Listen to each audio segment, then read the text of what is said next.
As it starts, I'm in a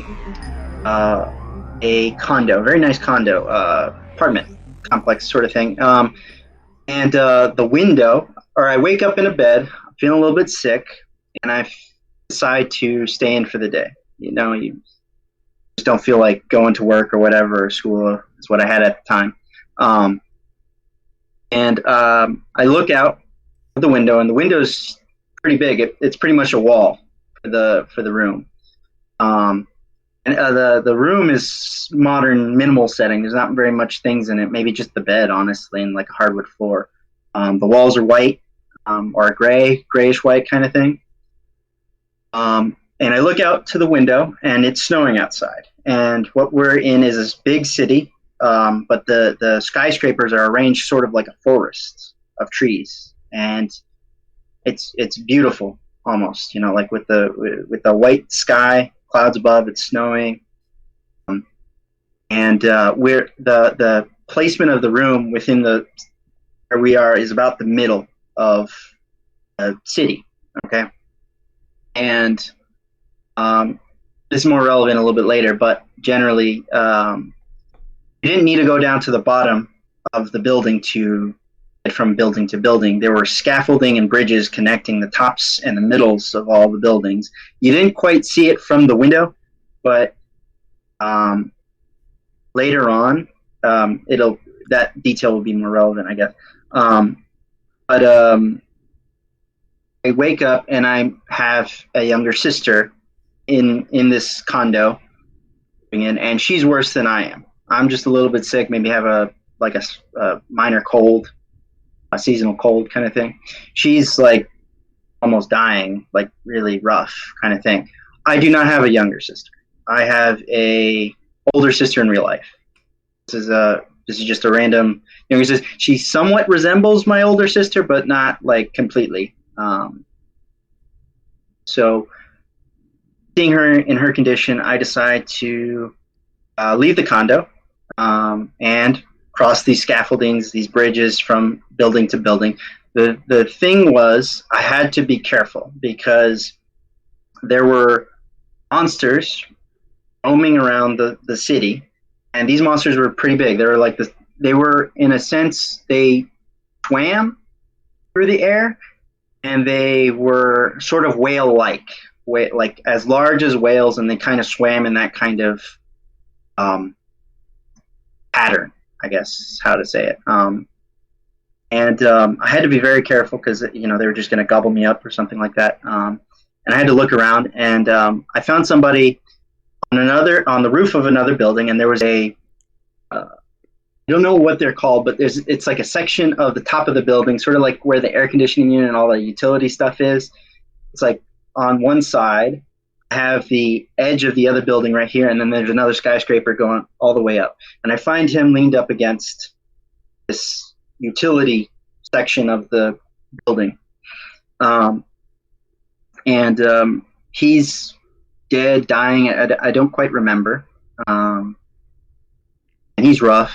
And as I examine him and look at him, I feel the presence of a monster, and I see the shadow kind of pass over me as I'm looking at the body. It just like comes over, and I like duck and get scared.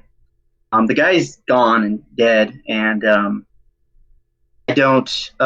so I decide to head back to the condo, make my way back to the condo.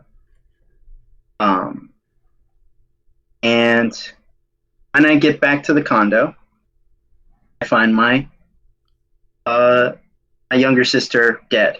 And at that time, I have an incredible amount of guilt and sorrow, and somewhat the guilt comes from, like, I think the whole thing's my fault. Like the dead, like, because it felt like everybody was dying. I didn't just find that guy randomly, but it was like everybody was dying, and it was like a disease that was spreading across the world. And It was somewhat my fault in a sense. And in that moment, the scene changes. It kind of cuts away. I'm no longer the man in the condo, but I am just an observer from bird's eye view. I go to a field that's near the city. It's a very smooth field. There's no snow on it. It's just kind of grass. What happens is, like, you know how like when something comes out of the ground, it kind of like tears apart the soil in like chunks of rock. Something kind of emerged out of that soil like that. And it kind of floated horizontally up.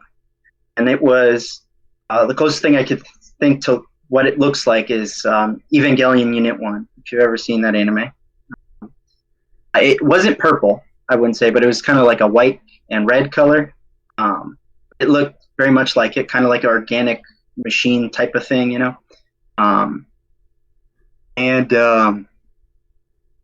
It rose out of the ground. It floated horizontally, sort of thing. And what it yelled, it kind of proclaimed in a very terrifying way, I have been reborn. And the character of how it said it was sort of like it was rubbing it in my face, like it knew my desires and my goals and stuff like that, like better than I did almost. And like it's coming back to life, destroyed and shattered all of that, you know. So I'm close to the end, and the robot kind of floats up a little bit, and then a copy forms in front of it. The original copy stops moving, but this floats in front of that. And then that repeats, so another copy forms in front of that, and then that floats a little bit. And it forms sort of like a pattern, but as it's doing this, it's transforming and changing and getting smaller. And the path of that stuff lands on the tallest skyscraper in the city. And it by the end of it, when it lands, it's the size of a man, a person. And it cuts again. I'm back in my apartment. I'm looking out through the window.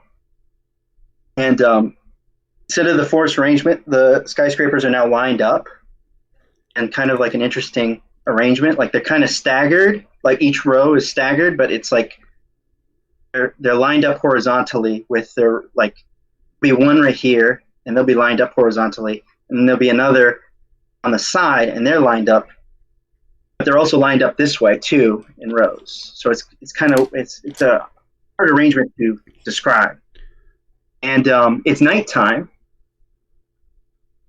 and I see the path of those robots. I call them shells or whatever, but they are underneath a crescent moon, pointing up like this, and the horizon, like, you know, in Twilight, where like there's a changing color gradient kind of thing.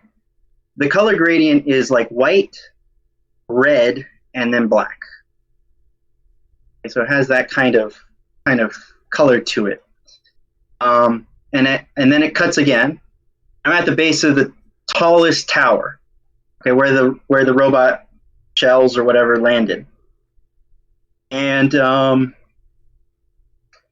I see a grave to my left, okay, and it's kind of a futuristic looking grave. It's like, no, it's not, or it's like very, very nice and modern kind of looking. But there's an effect over the grave.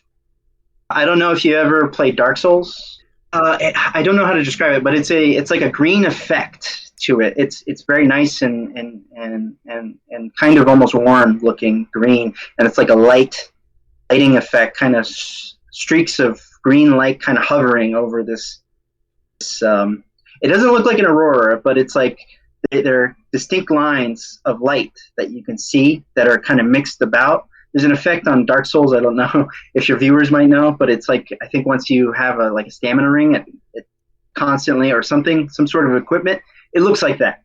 I had this intuition in the dream that grave was my younger sister's grave, and the green light to me indicated that there might be a chance to bring her back and like kind of undo everything, like undo all the because like it felt like this was the end of the apocalypse happened and this is the end of it, but like I had the chance to rewrite it in a sense with that grave, and I was at the base of the tower, just about to enter it, kind of like the first level of a video game or something like that, or like the last level of a video game, but I'm at the start of it, and then I wake up.